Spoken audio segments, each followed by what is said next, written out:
Refuge Nation. Welcome to the Refuge Collective podcast, where we feature real people with real stories to share. Today, we are talking with John, who is the founder of Project Tribute, and he's going to share a little bit about that mission with you guys. Yeah, so thank you first for having me. The Refuge family is definitely just so incredibly important to me and my team. So my name's John. I founded the Project Tribute Foundation in 2020.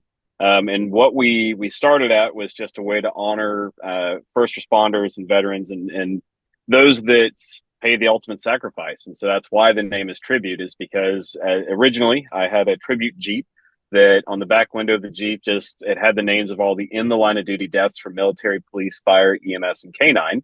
And I'm out of Bartlesville, Oklahoma. And so, Refuge Medical is just a hop, skip, and jump away from us. Yep. And so I just started doing the Jeep as a silent protest to all the negativity towards first responders. Folks said, "Hey, I really like what you're doing. I want to donate."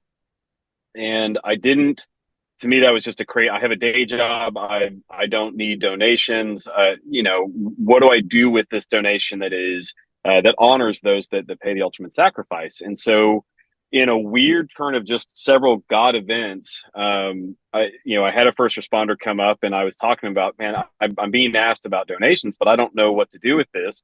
The vehicle's all paid for by me. Like, what am I going to do with this? And somehow we evolved into, tourniquets seem to be something that no one has anymore, but they save lives. And so I started asking my local PD, "Hey, do you carry a tourniquet?" And the first two guys that actually said yes, they opened theirs up and they just shredded to pieces. And so what I learned is the only guys or gals, the only ones that had tourniquets on them were Marines that brought their tourniquets back from deployment. And Wow. that's why they were so old that the tourniquets just shredded. And these were, Cat 7s. They were good quality things, but they were 15 years old. And so then I started asking other questions about why don't you all have this? And, our community is very, it's a well-funded department. And even then, a tourniquet doesn't make the line item. So then when you look at like Juan, Oklahoma, Copan, Oklahoma, Stephenville, Georgia, or not Stephenville, Stevens County, Georgia, tourniquets just don't make the line item when they're having to fund gasoline and all the other things. I'm currently a reserve deputy going through CLEAT, and I had to buy all of my gear. And after, I bought my body armor, I bought my sidearm, handcuffs, everything. I can easily see why a tourniquet didn't make the line item. Yeah. Now, for me, absolutely it does. And so I started reaching out to various companies and learned about fake tourniquets real quick. We had some sent to us that they learned real quick. And so that's how I ended up landing with Refuge Medical is the reputation. I had a guy that Facebooked us and just saying, "Hey, you need to check out this company." And so we did, and that's where we've stuck with the Refuge team. And so that's what we do is we put life-saving gear in the hands of first responders, but we focus on the small communities. Bartlesville, I mean, I think our population's sitting 30,000, 40,000. And that's on the top end of what we're focusing on. I really want the Pahuskas, the Copans, the Wands, but we put gear in the hands of any agency across the nation. And so far we've put $260,000 of gear, mostly just bleed kits from Refuge Medical. And we've done that in doing so, we've saved 27 lives so far, and all 27 have been tourniquets. So it's a testament to how such a simple device can save lives. I mean, you guys are in the 100, what is 130 now? What's your number? Yeah, it's definitely up there. I don't know it off the top of my head because it seems to change so often. And it's always like, does it include, Project Tribute or is it ours? But yeah, I knew you guys have 27. And it's crazy Yeah. just watching that story happen. Yeah. When did we partner together with you? Do you remember the month or the year? It's big. It was early. Yeah. I feel like, so the first time I started talking to Fo it would have been 2 years ago. Yeah. Because in 2023 is when you guys came down and did the big training, we trained 50 first responders, through Cherokee Nation. But so that's the thing that excites me the most about Project Tribute is we don't have any paid staff. We take nothing from a donation. If an agency says, "Hey, I need 10 tourniquets," I then go find the funds for 10 tourniquets. And let's say a donor says, "Hey, I'll fund that." I'm able to show them, here's my Refuge Medical invoice for what 10 tourniquets cost, and here's a photo of 10 tourniquets in the hands of 10 first responders. We don't keep a penny of it. And it's kind of a weird one where people are like, then why are you doing it? It's like, God, why not? Yeah. Um, I Nobody mean, else I was. yeah, I mean, that's simple as that. So that's what, I mean, we are a 501c3. We're based out of Oklahoma, but I'll serve any agency across the nation. You can find more information on us on projecttribute.com. But yeah, I mean, that's kind of the gist. We started in 2020, and our goal is just to serve small town first responders. Yeah. Yeah, it has been a great mission. I'm really excited that we were able to partner with you guys in it. And I mean, 27 lives saved is crazy. It is such a Yeah. blessing from the Father that we were able to be, those hands and feet, and it wouldn't have happened without you guys. So are you able to share details or any little bits of some of the stories that have come in? Because I know that a few of them were like the same day that you got the kits in the officer's hand. And that was something. Yeah, I think that the two that stand out to me, one, the life ended up being lost, but it was a testament to the training that they like. So we did the training in Bartlesville, and it was where we had 50 first responders, and so there was a individual that had multiple gunshot wounds that, I mean, they shouldn't have made it off the scene. But because the first responders that arrived on scene had just received the medical training, the thing that was wild to me is in the training they set up the scenario of who's communicating, who's doing the work, and who's covering. And so when I talked with the first responders that addressed the situation, two of them opened their bleed kits immediately. One covered because it was a gunshot scene, Yeah. and they both said, "I'll cover the airway, you'll cover this." Because of the training, they were able to know, I need to talk and use my words and tell, here's what I'm doing, you do this, you Yep. watch our backs. And so though that situation was a life lost, how many more lives will be saved because of that training? And so that was a testament to the training was done on a Friday. On that Saturday night, the training was implemented immediately. Yeah. I mean, that's crazy. Yeah, that is. Um, and I think that was the harder thing, is that Bartlesville, we had several, I mean, I don't know if they were murders or mans, I don't know what they define, but several person on person deaths that, I mean, every time Bartlesville made the news, it was one of our bleed kits being there trying to save that life. Yeah. And so that's the beauty of this, is this doesn't care what your religion is, what your race is, it doesn't care. Yep. If you're needing your life saved, here we are. We're Yeah. ready to help. The one that is the wildest to me is in Georgia. We had a dual workplace leg amputation. That's just wild that they survived. And the one first responder arrived on scene with the bleed kit provided, got the tourniquet going. The next one arrived on scene, and it's very similar to kind of where we live in you all's area and mine, where it's very spread out in the county. Yeah. Well, the folks showed up, they kind of arrived right on time, and by the time they notified me, the individual was already home from the hospital. Wow. Like, I mean, one leg amputation, you're looking what, 5 to 7 minutes? Yeah. Two amputations, you're looking what, 3 to 5? Yeah. I mean, and so that's the wildest one to me, that because we had saturated that county so heavily with tourniquets, that, I mean, and this was the county deputies, this was the county, the state patrol, I mean, like, we saturated that area, and then they submitted another request for others in that area that we've missed. And so that person was alive when there's no reason they should have been able to make it off the work site. And their work site didn't have the tools they needed. It was the first responders arriving. So that's the one that sticks out to me, that person, there's no reason they could have survived. Yeah. And yet, because of many factors over several years, they're alive today. Yeah. Yeah. When we were talking about live save stories, you don't always think about like the person that was actually medical equipment used on them, but you don't think about the people, they got to go home, other Right. lives were affected by that. And hopefully that workplace is now, more prepared for something like that, because like you said, they didn't even have it. It was the first responders who reported to the scene that had it. And that's why we always are trying to push, workplace safety. And like, you can't rely on your work or your company to have it, you need to have it on you. I know we've heard stories before where it's like, oh yeah, I have it in my car.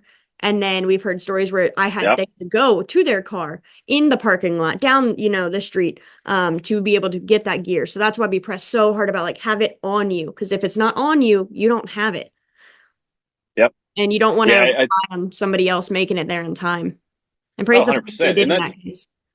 Well, and that's like the other one that hit home to me. Just a block from where I'm sitting, we had one of my neighbors, and I've never met the guy, but I've seen him riding his motorcycle up and down, and he was struck, and the impact was so massive that he lost his leg in the impact. And same thing, tourniquet was applied, and he was already taken to the hospital and survived, but there's no reason he should have survived. And so it's again just this magical piece of cloth. I mean, I've got one right here. I Yep. mean, it's just right, ready to go. I've got one to my right, same spot. There's no reason not to have them in arm's reach when you're going to need them. And again, 27 lives on our end, and then several hundred from a piece of cloth and plastic strapped together in a specific way. I mean, Yeah. it's such a simple solution. Yeah. I mean, tourniquets is something that people like is with how necessary they are and life-saving, and they're not huge. They're not having Right. like a whole resuscitator mask and a whole oxygen tank and things like that. Like it's such a small tool that is necessary when you need it. And Yep. praise the Father, hopefully you don't, like hopefully you'll never need to use it. But you don't want to ever be in a situation where you do and you don't have it. Exactly. It's something That that the importance hasn't been pushed, right. the Well, importance of carrying them. it I think one of the things that always stood out to me is there was a I think it was a live that Bob was doing, and they Mm. were talking about getting the tourniquets on the airport, and somebody had commented, "I'm just going to rely on the flight attendants," and it like he was really toned down for what response like was potential for him to provide. Yeah. But it really is this. It was fascinating that people believe that I'll rely on somebody else. Yep. I Nobody's If you're coming to relying, save you is what you have to realize. Like we just no, saw they're it with Hurricane Helene. You know? 100%. At best, they will video record you dying. At Yeah. best, Yeah. that's it. More people So pull out their phones than a tourniquet, which is saying something. 100%. And so I think that's the thing that even in my cleat class, at part of graduation, I'm handing every one of my co-cadets Yeah. a bleed kit because I know. I mean, we handed them body armor on several of them because several of them weren't going to have body armor and they're already doing training shifts with no armor. Wow. So if they're not making body armor, I know that they're not going to get a tourniquet. Yeah.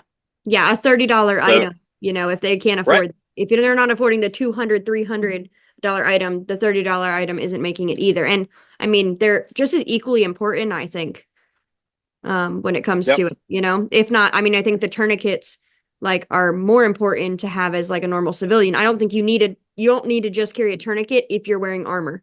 And we right, even say like if you carry a tool to put holes in things, you need to be able to carry the tool to patch those holes, and stop the bleed from those holes. And that's something we've kind of pushed. It's like how many people carry firearms and don't carry a tourniquet as well. So yep. just crazy. Yeah, Well, I mean, even the recent tornadoes that we've been having, it's not, it's the wounds from debris that hurt you. Well, you're getting either blunt trauma or bleeding out. Like that's yeah. pretty well. Those are the two ways. Yep. And so it's the tourniquet and basic first aid. If you take a CPR class, they go through a tourniquet. I mean, Yeah. it's that basic, and for $30. So if you have to pay for the Red Cross CPR, you're talking $60, and now you're able to save some lives. Yep.